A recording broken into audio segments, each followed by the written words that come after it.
ஏதோ ஒரு காரணத்தினால நீட் 2025ல எங்களுக்கு சீட் கிடைக்கல.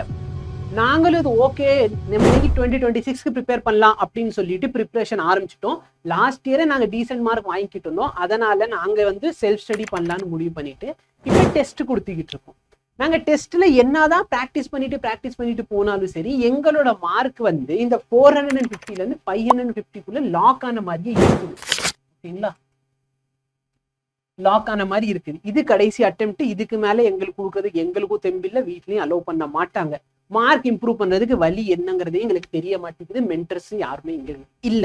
அப்படின்னா நீங்க ஒன்னு இல்ல, நீங்க ஏற்கனவே வாங்குற மார்க் சூப்பரான மார்க், நீங்க வந்து ப்ராப்பரா அனலைஸ் பண்ணா போதும். சரிங்களா, உங்களோட டெஸ்ட்டை நீங்க அனலைஸ் பண்ணுங்க.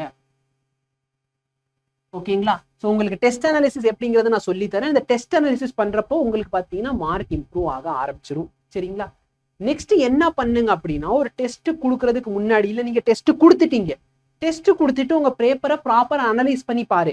அனலைஸ் பண்றப்போ உனக்கு தெரியும், ஓகே நான் வந்து ஃப்ரிக்ஷன் டாபிக்ல வரப்பதான் மிஸ்டேக் பண்றேன், இல்லையா எனக்கு வந்து இந்த அசர்ஷன் ரீசனிங் டைப் கொஸ்டின் வரப்பதான் ப்ராப்ளம் ஆகுது.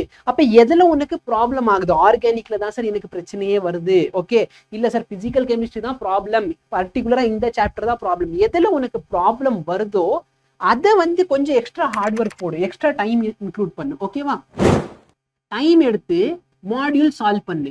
சார் நான் ஏற்கனவே ஒரு இன்ஸ்டியூட்டோட மாடியூல் சால்வ் பண்ணிட்டு ஆனாலும் மார்க் இம்ப்ரூவ் ஆகல சார் எனக்கு. சரியா, அந்த ஒரு பர்டிகுலர் சாப்டர் தானே உங்க ப்ராப்ளம். மிச்சம் எல்லா சிலபஸ்லாம் நம்மளுக்கு ஓரளவு கம்ப்ளீட் ஆனதுக்கு அப்புறம் தான் நீ டெஸ்ட் கொடுத்துட்டு இருக்கீங்க. அப்ப அந்த பர்டிகுலர் சாப்டருக்கு நீ என்ன பண்ணு அப்படின்னா, எக்ஸ்ட்ரா இன்னொரு மாடியூல் ட்ரை பண்ணு.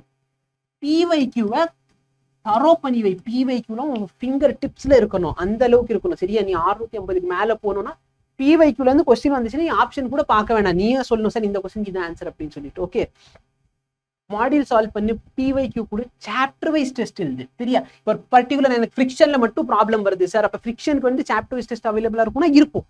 ஓகேவா, இப்போ சாப்டர் வைஸ் டெஸ்ட் கொடுங்க.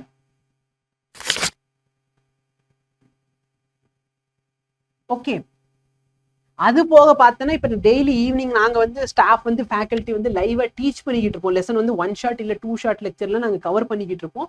அதில் இருக்கிற நோட்ஸை வந்து டவுன்லோட் பண்ணிக்கோ. சரியா, லைவ் வர முடிஞ்சிச்சுன்னா வா. ஏன்னா என் கிளாஸ்க்கு வரீங்க அப்படின்னா குவிஸ் ஃபார்மேட்ல வந்து இது ஒரு குவிஸ் ஃபார்மேட்லேயே நான் கிளாஸ் எடுத்துக்கிட்டு இருப்பேன். சரியா, கொஸ்டின் வந்து டைம் கொடுப்பேன், ஸ்டூடெண்ட் சால்வ் பண்ணுவாங்க, அந்த மாதிரி ஜாலியாக போய்கிட்டே இருக்கும்.